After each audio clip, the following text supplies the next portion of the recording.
وبركاته. متابعين قناتي، يا رب تكونوا في اتم صحه وفي احسن حال ان شاء الله باذن الله. هنعمل النهارده وصفه مع بعضينا، ستيك مشوي على الجريل ان شاء الله. سهل جدا جدا ومش مكلف خالص، ومفيهوش اي حاجه خالص ومفيهوش بهارات كتير نهائي، مفيهوش غير ملح وفلفل وروزماري. مش هنحط فيه اكتر من كده عشان نحس بحته اللحمه كده بالطعم بتاعها. تمام. بس اهم حاجه ما تنسونيش في اللايك وفي الشير وفي السبسكرايب وكومنتاتكم الجميله اللي دايما بتسعدني وبتحفزني. يلا تعالوا مع بعضينا نشوف وصفتنا النهارده.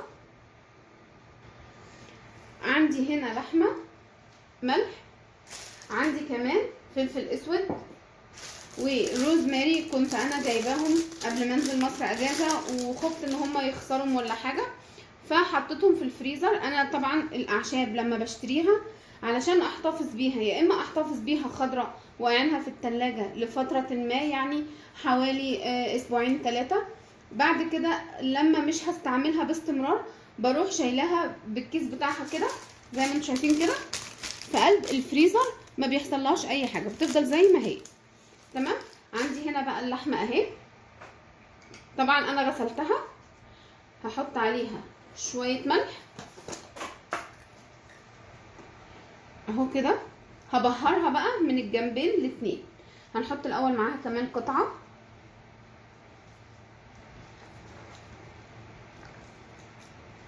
اهي. هحط ملح كده ابهرها حلو قوي بالملح والفلفل الاسود والروزماري.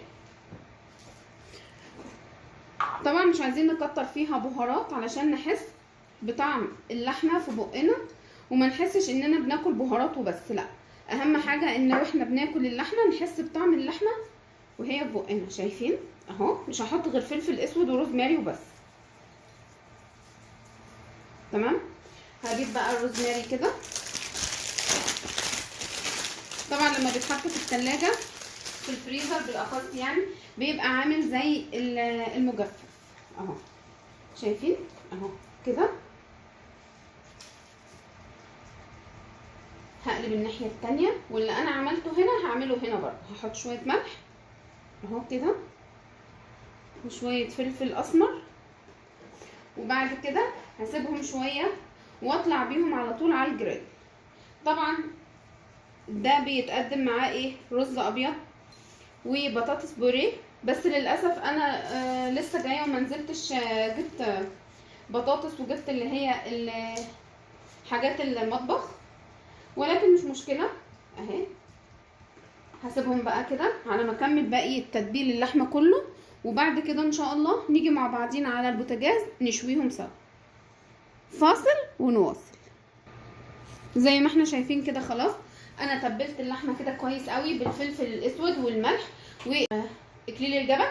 هسيبها بقى كده شويه لحد ما اعمل الرز الابيض، وبعد كده ان شاء الله هشغل على الجريل على البوتاجاز.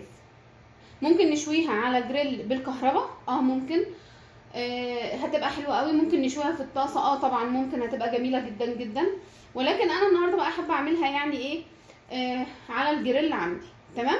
شويه كده ان شاء الله على ما اجهز الرز واخلصه، وبعد كده ارجع معاكم نشويها سوا مع بعض. هنا طبعا حطيت الجريل اهو، لازم يسخن جدا جدا جدا علشان قطع اللحمه ما تلزقش فيه. تمام. هسيبه لحد ما يسخن، بعد كده هنزل عليه بقطعه زبده واحده، ونحط بعد كده قطع اللحم او شرايح اللحم. عندي هنا اهو مكعب زبده. سامعين الصوت ده؟ كده يدل على ان الجريل عندي بقى ايه؟ بقى سخن قوي. طبعا علشان ما يتحرقش مني الزبده هنزل عليها بشويه زيت زيتون. مفيش زيت زيتون عادي برضو مفيش مشكله، نحط ايه زي ما احنا عارفين زيت ذره، زيت دوار الشمس، اي حاجه من دي. تمام اهي كده حلوه تمام قوي. هبدا انزل بقى كده بشرايح اللحمه شريحه كده اهي.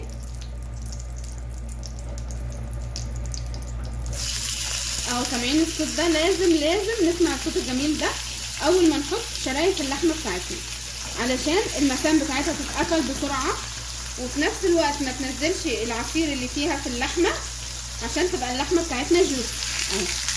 شايفين ما شاء الله حلو قوي. هنحط قطعه كمان، مش هنكتر اكتر من كده، 3 قطع حلوين على حسب حجم الجريل عندنا او على حسب حجم الطاسه. تمام. هتاخد الاول وش هنا، وبعد ما تاخد الوش ده هروح قلبها على الوش التاني. طبعا مش هتاخد مننا اكتر من 3-4 دقايق على الوش ده، والوش التاني كمان 3-4 دقايق عليه، لان عندي قطعه اللحمه اللي هنا من وش الفخده، وطبعا ما بتستويش كتير لانها اصلا بتبقى طريه جدا وبتبقى دايبه. تمام. دلوقتي هسيبها بقى تاخد الوش الاولاني على الوش ده، بعد كده ان شاء الله طبعا هعمل معاها بصل مشوي، لان هي بصراحه البصل المشوي الوحيد اللي موجود عندي دلوقتي هنا، لان طبعا زي ما احنا عارفين ان احنا لما بنرجع من مصر لازم بنقعد نتحجر في البيت، فاحنا قاعدين محجورين في البيت 5 ايام.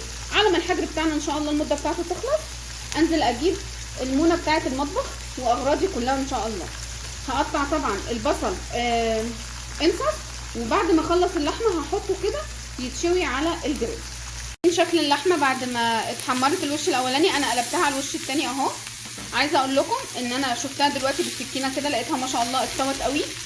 انا زودت كمان القطعه دي والقطعه دي لما هي اتكشت لها شويه كده.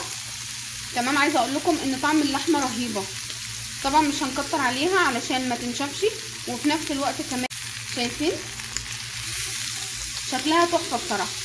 يلا بقى هخلص كل الكميه اللي عندي ان شاء الله واشوي كمان البصل. وانا بشوي البصل هبقى اوريه لكم عشان اللي لسه ما جربش يشوي البصل بجد بجد هيندم، لان البصل المشوي رهيب. عامه كل الخضار المشوي تحفه. يلا بقى هكمل بقى كل الكميه اللي عندي وبعد كده ان شاء الله ارجع لكم. حبايبي تكون ستيك المشوي على الجريل خلص. عايزه اقول لكم تحفه. عملت معاه البصل المشوي، عملت جنبه كمان سلطه طحينه، عملت جنبه كمان رز ابيض اهو. اتمنى ان شاء الله ان انتوا تجربوه وينول على رضاكم واعجابكم، بس اهم حاجه ما تنسوش اللايك والشير والسبسكرايب وكومنتاتكم الجميله اللي دايما بتساعدني. تعالوا بقى كده معايا اما اوريكم اللحمه بعد ما استوت خطيره. بصوا ما شاء الله اللحمه مستويه جدا جدا جدا وحلوه جدا جدا جدا. اتمنى ان شاء الله ان انتوا تجربوها وان شاء الله تعجبكم، وابقوا معايا في وصفه جديده من وصفاتي. كنت معاكم رانيا زياده. باي باي.